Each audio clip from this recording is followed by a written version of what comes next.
All right, we're going to talk about perfect pricing. Chris Berry, talk about perfect pricing, book yourself solid system.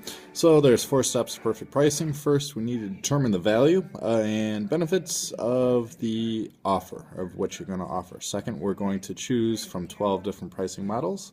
Third, we're going to match our pricing model up against or to our objective. And then fourth, we're going to potentially offer discounts and incentives to increase conversion. So first, value. Value is determined not only between or by the return on investment, but also inside of a client's head, but also value, more importantly, is determined by how much you value yourself. And that's probably the most important thing. And one of the things that many people have stumbling blocks on. For example, in my law practice, my partner, who was 15 years my senior, was actually pricing himself less than me as a relative newbie just because he was going off of what was going on in his environment and his past versus valuing himself or choosing his own value. So to choose value, you need to be able to value yourself. So if you don't value yourself, then potential clients will not value you either. Pricing is about how clients value you and how you value you. So it's both between the client's head and also inside of your head. And that is how pricing is determined. The more you can value yourself, then potentially more of the clients will value you, and the more that you can charge. One of the important things is to try to get outside your comfort zone, but still keep with a price that resonates with you. If you can't believe the price that you're quoting, neither will your clients be able to. So once we've established that, then we also need to understand our FEPS equation. Remember, that stands for the financial, emotional, physical, and spiritual benefits that your client is going to receive. The more of these that we can the more of these that we can hit upon for a potential client, then the more that we can charge. So again, that's financial, emotional, physical, and spiritual. So a lot of people focus entirely on financial. In reality, that's probably the least important. Emotional, very important. That's how that generally guides our clients' thoughts as well as their decision making. Physical benefits would be the core stability in the benefits that you offer, and then spiritual benefits penetrate the soul and can be very powerful. So we need to take a look at those FEPs and try to assign dollar values to each of those benefits that we're creating. And then once we've done that, then we need to choose our pricing models. And there are 12 different pricing models. First, we have time for money. This is typical for a service professional, especially an attorney. You charge $300 an hour. You bill an hour. You charge for that hour.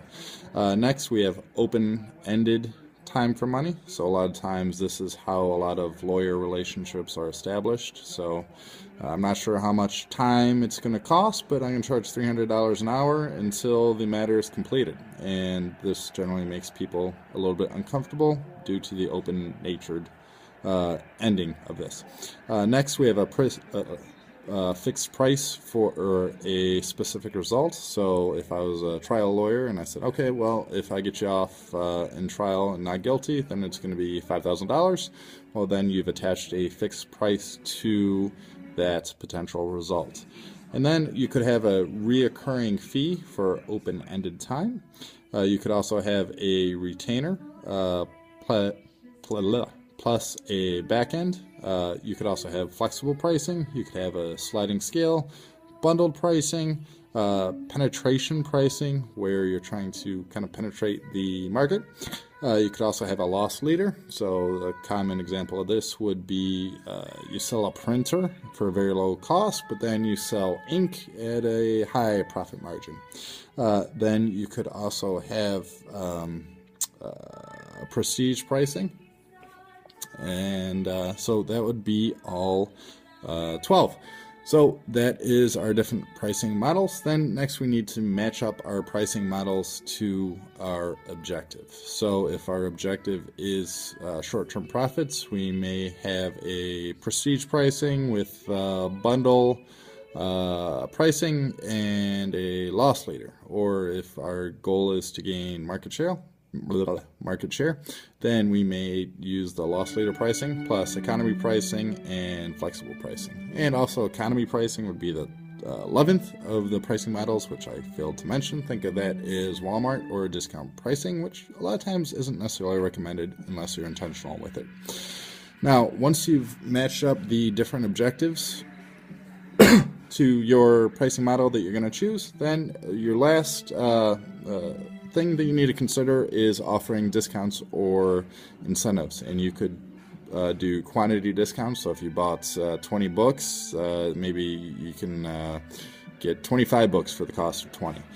Then you may have seasonal discounts. So you see this with holidays or 4th of July blowouts. Then you could have cash discounts. So as an attorney, I do accept credit cards and I pay some 3.6% fee. Maybe I offer cash at a discounted rate just so I don't have to deal with credit cards. And then last, maybe time-sensitive discounts. So I do this with seminars. I say that if you sign up to for initial consultation right there at the seminar, you don't have to pay the initial consultation fee. So that is perfect pricing in a nutshell.